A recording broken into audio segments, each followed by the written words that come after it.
the whole system of fractional reserve banking is really kind of this fascinating like thing, because everybody still kind of has in their mind that if you kind of have in your mind that the money in your bank account is your money and that you're holding it, that they're holding it for you. Right. But that's not right. That's not what's going on. And if you ever actually read like the contract that you sign when you open a checking account, that's not what it is. It's more like you're loaning money to the bank and they owe that money to you. But they don't have to give it to you. You could, legally speaking, you could walk in tomorrow to a bank. I mean, no one actually walks up to a teller anymore. It's a Wonderful Life isn't a Christmas movie. It's a banking movie. Oh, yeah. So that is the scene. I was right about that. Okay.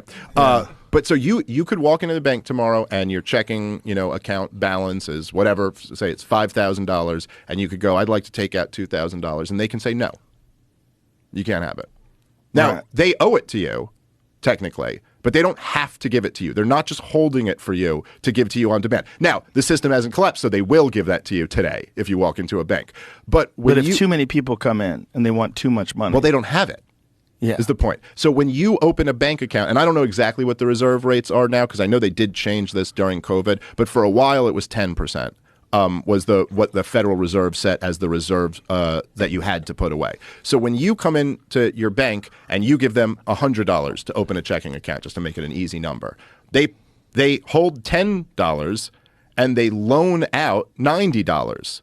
And now, so they'll loan that money out, and so essentially they owe you $100. But the effect of this, right, is that now there's this guy. So let's say you open the account with $100.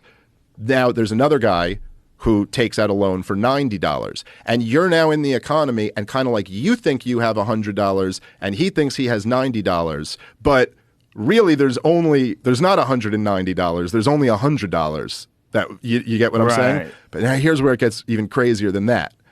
This guy doesn't just hold his $90. He goes and puts it in the bank.